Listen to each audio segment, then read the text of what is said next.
Hello, frequent flyers, and welcome to Points of View, the Point Hacks podcast. I'm your host, David Walsh, and I talk to some of Australia's top points collectors. We dive into their backgrounds, stories, redemptions, and of course, their best hacks. How do you go from having close to 0 frequent flyer points in your account to booking a business first trip just over a year later? A good friend of mine, Kane Richards, joins me today, and we'll talk about how Kane did just that and what he's learnt from the process. Okay, we're definitely recording this time. This is our third take. So, Kane, welcome. Thanks for joining the podcast. Points of View. Great to be here, Dave. You're gracing us in what will very soon be a very nice podcast studio within our office, but at the moment looks like someone's garage. It looks like a forgotten room with items that don't belong. I mean, there's a mattress here for some reason. I can see just lights in the corner, lots of paper towel and printer paper. 10 buckets stacked on top of each other with old light roof rack mounts in it hanging from the ceiling. It doesn't make sense, but it's a good space. Sounds pretty good, and eventually this will be a fantastic little podcast studio. But in the meantime, thanks for sitting in the corner with me. Good to be here, Dave. So, Kane, the reason I wanted to bring you on the podcast is we're really good mates. We've known each other for a good few years now, and your journey with frequent flyer points hasn't been a long time that you've been in the frequent flyer game. In fact, really, it sort of feels like your journey started a little bit when I started at Point Hacks nearly 2 years ago.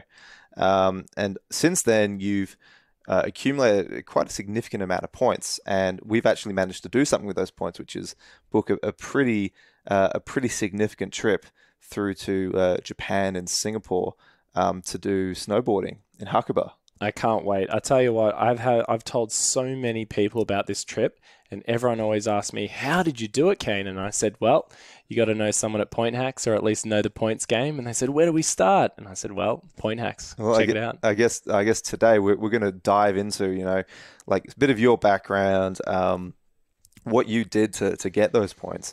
And at the end of it, you should be able to say to those people that ask you, hey, listen to this episode of the Point Hacks podcast. I hope so. That's where I tell all. Yeah, well, I think it's one of those things where I can talk about it looking back where I was probably a little under 2 years ago, and what I've taken away from learning what you've told me, understanding where and which partners of airlines that frequent flyer companies work with. And just working out how to channel your spend. I think that's really the smartest way to go about earning points. Great. So a couple of questions for you just to get the audience familiar with you. Frequent flyer program of choice. Qantas. Great. Now, can you tell us a little bit about who you are, what's your background, what line of work are you in? Cool. So I'm a product manager. I work for Telstra. So pretty big Australian telecommunications and technology I don't organization. think anyone would have heard of Telstra. Yeah, so don't hold that against him, guys. He is a good person. Yeah, so I work in the technology space as a product manager. Been there for 12 years. I'm 29 years old, and yeah, that's mainly it. So within that time that you spent at Telstra, you actually took a year off to do a sabbatical, basically. Yep, I spent 6 months overseas in Germany, and then I spent 6 months working with me at a different company. Yep. So we won't go into what that company was, but basically we worked together very closely in the product and technology space. I like to call us Batman and Robin. I think we argue as to who's Batman. Yep. Good cop, bad cop. Yep. I think either way. Dynamic duo. That's it. We got stuff done. Yeah, absolutely. And then since then, you've gone back to Telstra, and I've actually gone on to join Point Hacks. Yep. So thinking back to around the time that I joined Point Hacks, which was for me that was at the very start of 2018. What was your experience with frequent flyer points? And what was your experience with actually even credit cards? Yeah, so I grew up in a family that were, pretty hard mum and dad. They were very big on only buying the things that they needed for their house. They wouldn't, if we went to the football, they would never spend money on like a pie or a coffee or a Coke. It was all just bring a handmade lunch. Yep. So my parents were investing everything that they could into the mortgage, and they were really quite debt adverse. Yeah, exactly. That's the best way to shape it. So my dad was growing up. He was always in my ear about, Kane, make sure you don't get a credit card. Please promise me that you won't get one. So it was like no car loans, no credit cards, no loans. Not that I would get one at the moment, but it was in my ear. And so looking back, they were very kind of not forceful, but they were in my ear enough for me to always keep it front of mind. And so I didn't have a credit card until I was about 27.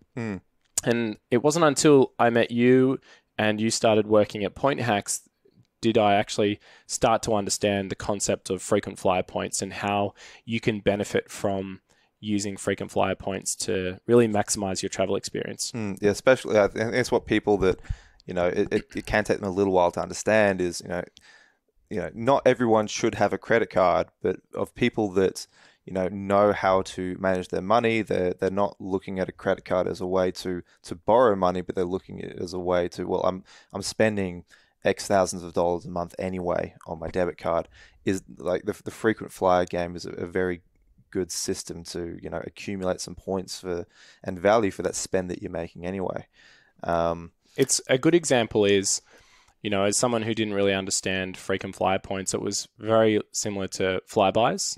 You didn't really see the light at the end of the tunnel. It wasn't really clear to people wasn't clear to me as to what do I spend in terms of points and what do I get in return.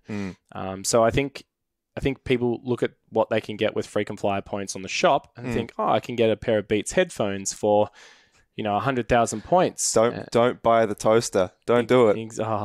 Don't get the toaster. Don't get the toaster. So I think because, I'd done a little bit of traveling. I've been to Japan. I spent a bit of time in Germany. I've done a bit of work in the United States. Up in, Washington. But they were all work-funded trips. So I hadn't spent a lot of my own money on travel. Yeah, but you'd probably accumulated a few Qantas points through that. I had, yes, that's right. So some status credits that expire, but also the frequent flyer points. It wasn't really clear to me how I could leverage those points to be able to travel and, go business class or, even first class in some instances. Yeah, well, it's like since that point, you've earned over 300,000 frequent flyer points. I have. So including I think I'm about to order I've only had 2 cards plus, the spend that I channel through it. I think I'm probably at about 300,000 points, and I'm looking to be able to get I actually ordered my next card yesterday. So I think that'll give me 120,000 points, and hopefully that will get me up a little bit higher. Well, that being said, over 300,000 points in 2 years is nothing to be scoffed at, and we use a good portion of those points for our trip. We'll go into that a little bit later, but I'm curious to understand your journey from the start of that period 2 years ago to having these points now. What did you do from someone that was a newbie to the game, didn't really understand everything? What did you do to start accumulating points? Did you start for a credit card? Was there changes to your habits? Where did you start? It started by you being in my ear. That helps. For a good 6 months, it was really you pushing me to get a card. Yeah. And I still didn't look at it from what you can do with it until I started noticing my points going up. And when I noticed the points hitting my frequent flyer balance, it started to become a reality. So I had I guess my consumer spend behavior was really around pushing all my spend through my savings account. So I'd have my transaction account, I should say. My transaction account I would put all my employment income into savings, and then I'd put a certain amount in for spending. Good with money, no debts or anything like that. Never had any kind of money owing to anyone. So, but I knew that I wanted to travel, so my bucket list was not getting any shorter.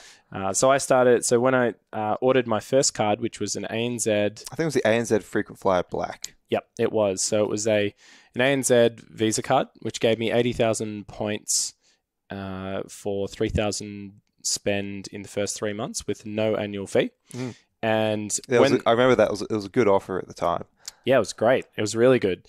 And I really noticed that once that 80,000 points hit my balance, I'd already, with my previous balance points, that pushed me over 100,000. Yeah. And I'm like, wow, maybe I can do something with this 100,000 points. Absolutely. I remember, it's funny, that minimum spend, I remember you hitting that very quickly.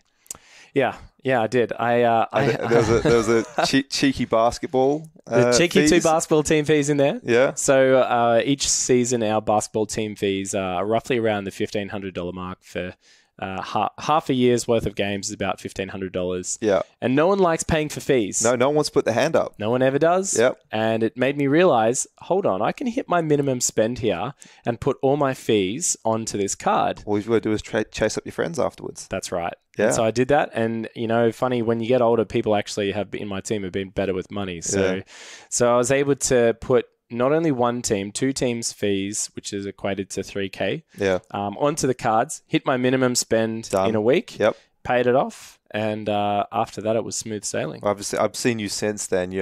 This is the guy that's like, I'm out at a family dinner. Oh, don't worry, guys, I'll put it on my card.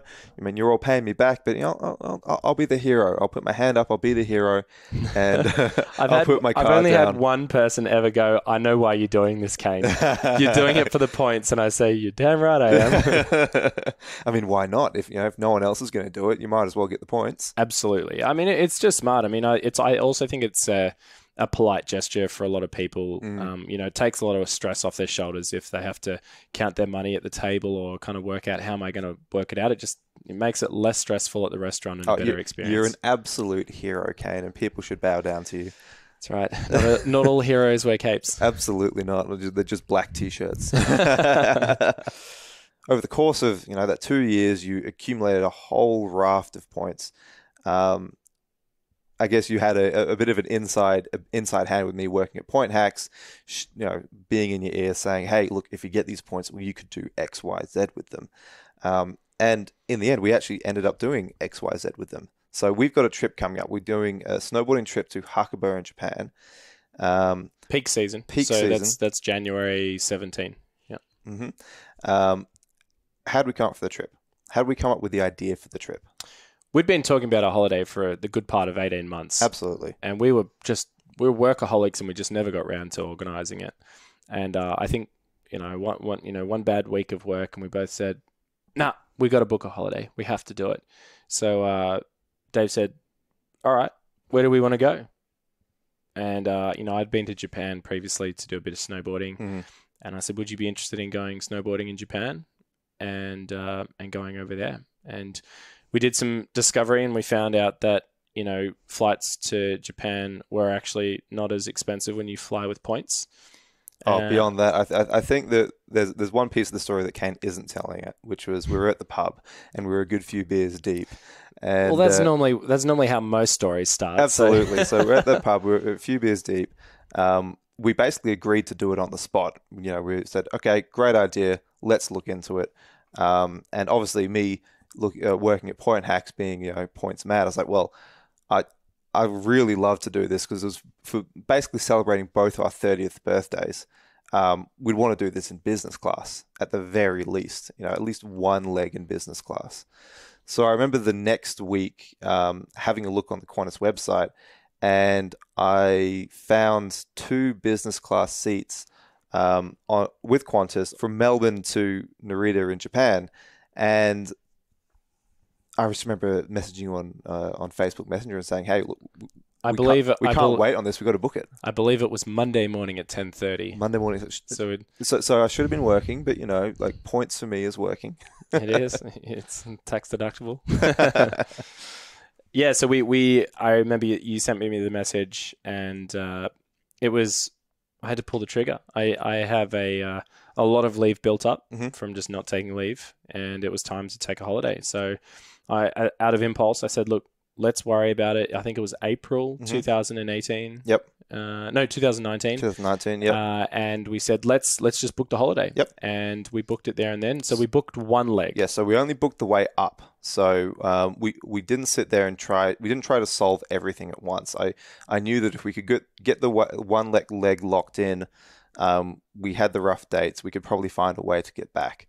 That being said, when I looked at any direct flights from Japan to Melbourne on the way back, there was just no frequent flyer point availability at all. So then I had the idea that we should actually look to go via Singapore, because historically there's been a lot of availability with frequent flyer points between Singapore and Melbourne, but there was actually a ton of availability between Tokyo and Singapore as well. So we managed to snag another business class trip between Tokyo and Singapore for business class with Japan Airlines. And then I remember the absolute kicker, and this I'm very excited for. We were looking at business class seats for the very last leg back, so from Singapore to Melbourne. And I just remember stumbling across some availability for 2 first class seats with Emirates. It doesn't sound better than that, does it? I mean, what a time to be alive. So for that entire trip, we managed to lock it in for 210,000 Qantas points each, and approximately, I think it was around $400 to $450 worth of taxes and fees. So, I mean, talk about an epic 30th birthday trip. It's pretty exciting because I've never been on a first class, let alone business class flight before. And you can't, the audience can't see this, but I'm quite tall. I'm 6'3", so I hit my head on most things. So it's humble brag right there, right? Yeah. Well, my the part is that I, as a basketballer, I got a bad back, and my legs aren't great with cramped spaces. With cramped spaces. So economy is, I've always tried and get the aisle seat, but I don't think I can fully appreciate first class because I've never been on business class. I've only ever been on, and I'm not even talking premium economy. It's just economy, or as a few of my colleagues now like to say, is cattle class. Yeah, absolutely. Yeah, so it's interesting because I remember asking you, like, what out of all the flights, which one are you looking forward to most? I know I'm certainly looking forward to the Emirates first class most. I mean, basically we get a private cabin on that plane, but you were saying it's the business class flight. Yeah, I'm really looking forward to the Qantas business class flight. I think I can't appreciate the Emirates flight until I've had the business class flight. It's interesting because, I mean, you'll experience it the way that we're flying. It's basically every seat gets better on each leg we're doing. Like the Qantas business class, that's a decent business class. Japan Airlines is the next step up, and then with Emirates first class, you're going to be sitting at one of the top first class seats in the world. I have since found out that quite a lot of popular YouTube bloggers love to document their experience with this airline and this cabin. And the strange part about it is I'm looking forward to going on an airline and having a few drinks and, relaxing. But I felt like first class, I'm going to be in this cabin or this cell that will be like completely separate from hanging out and having a good time. So it hasn't hit me yet. Yeah. I think when I get in there and I realize the service and the comfort and the luxury that they dine you in, I think that's when it'll hit home. And that little bit of imposter syndrome as well. You're like, I got this seat, I've won. Like there are other people here that have paid a ridiculous amount of money to be in first class. The real question is, have they? How many people have really paid for that versus actually had a good experience with their points like me? I would love to find that out. There'll be 8 first class seats in that plane. I mean, even if there's just one person there that's paid for that seat, which there'll be more than one person there that's paid for that seat, just because of the economy of how the airlines put out their frequent flyer point seats. But you'd hate to be that one person that's paid and then watch us walk on board, just very salty, looking around, looking like we don't belong. I mean, have you ever had black caviar before? I don't know what it is. Yeah, you'll be getting it in this frequent flight. In this, we'll be getting it with the seat, which is, it's a level of luxury that I certainly wouldn't be able to afford with cash, or you wouldn't be able to afford with cash. Not without a hit to the wallet. No, absolutely not without selling the wallet itself. Like, I mean, that the leather's worth a couple of dollars, right? That's it. No, I think the part for me that I'm most excited about is the service experience. Like being able to see and experience the difference and talk about it. Yeah. I love talking about things like great experiences. Whether it be a restaurant, a coffee shop, a service experience. I love talking about that. So I think sharing that experience with my colleagues and friends will certainly influence a lot of people to start thinking about how they use their points and channel their spend. Well, it's interesting. Like a lot of people don't quite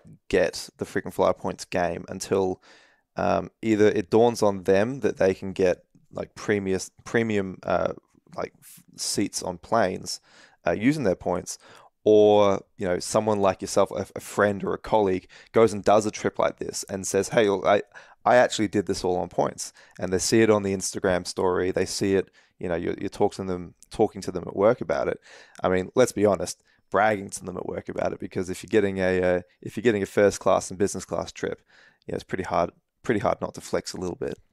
Yeah, it's pretty exciting. I have kept it pretty hush-hush. Oh, yeah? But it will be definitely coming out of the woodwork very soon. So we burnt through about 210,000 points out of your account. Yep.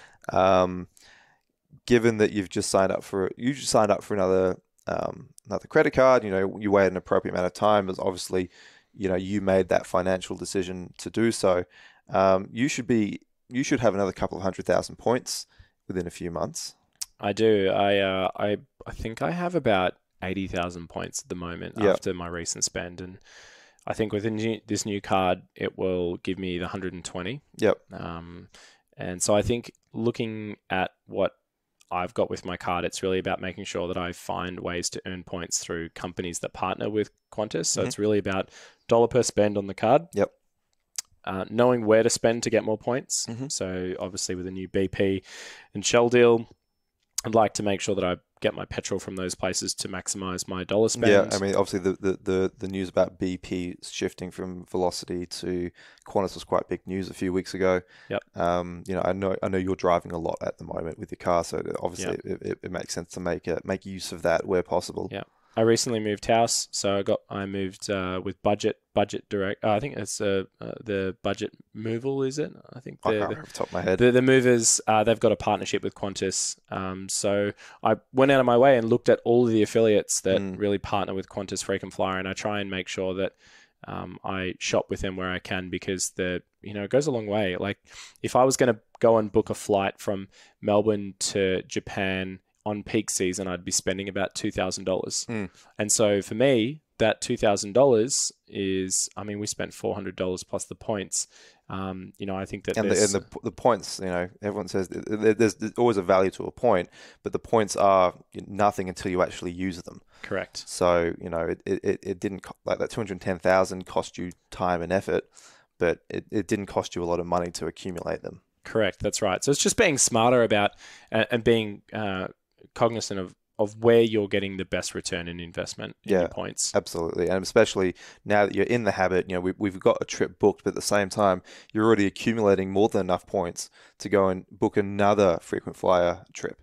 So I guess that leads into the question, what's next on the hit list? My bucket list is not getting any shorter, I'll tell you that much. No. I think for me, I've a bit of background. So I've just hit 10 years of employment at my work. So I've got 3 months of leave. So I've also been a bit of a workaholic. So I have 2 months of annual leave. So I've got 8 weeks. So I'll get three of those weeks down for our Japan trip and Singapore trip. But that still leaves a lot of time, and I still earn leave whilst I'm gone. So I think I'll be looking at possibly doing America. Nice. Like maybe like a New York, LA Burning Man trip, possibly. Or alternatively, I think the other option is exploring something around Asia, India, but obviously points provided I can fly with the right airline. And if you're doing America, one thing that you might want to bear in mind is have a think about a Qantas around the world ticket. I mean, they've gone up in price recently because of the change to the Qantas Frequent Flyer program. But that being said, they are still one of the best value tickets out there. So definitely something that, we've got full articles on that. On Point Hacks, we actually have a podcast on that within the first 10 episodes of this podcast run. Definitely something to have a look at as you're accumulating more points. Absolutely. And I think like I've got a lot of value from, just reading getting started guides and knowing which companies and partners and that are good for earning points. Mm-hmm. I think one of the things that around my mindset with holidays is we booked pretty early for our flight. So April booking for January booking. Yep. April booking for January flying. Yep. And with that in mind, because we booked early, you earn points between April and December. And, every 6 to 8 months, I get a new card, think about changing it over. That is actually, I'm earning a lot of points in between that. So I find that at the moment, I've got a balance of points there ready for my next trip, which is, it just in the background, it just goes up. And I find it to be quite a convenient thing to know that when my next flight is ready, wherever that may be, or when my next time for my holiday is, I've got the points to take that flight. Yeah, absolutely. And of course, as I said before, with the frequency that you are applying for credit cards, obviously that is your decision. Your finances better than anyone. So yeah, mate, it's a great world that you've joined, and it's a really great story to tell people that of this guy that started from literally no points, or 10,000 points in his account 2 years ago, to within 18 months of that booking a business first trip. I'm looking forward to it. I can't wait, and we'll make sure we'll take pictures and videos and throw it up on Point Hacks. Absolutely, I think it'll be one of those stories that without Point Hacks actually helping me get along the way, I found that I probably wouldn't have booked the flights in the same way that I would have done that. Probably would have spent a lot more on flights, a lot more on hotels, and you might have even bought a toaster with your points. Oh, don't say that. Look, Kane, that sounds like growing up, mate. Thank you for coming along. Thank you for doing the podcast, and I guess we'll keep an eye out on the Point Hacks website to look at some videos and pictures from our trip. Awesome. Thanks very much for having me, Dave. Brilliant. Thanks, Kane. Cheers. Yeah. That's it for today's episode of Points of View, the Point Hacks podcast. Remember to visit pointhacks.com.au for more frequent flyer deals, guides, and tips. I'm David Walsh, and don't forget to subscribe.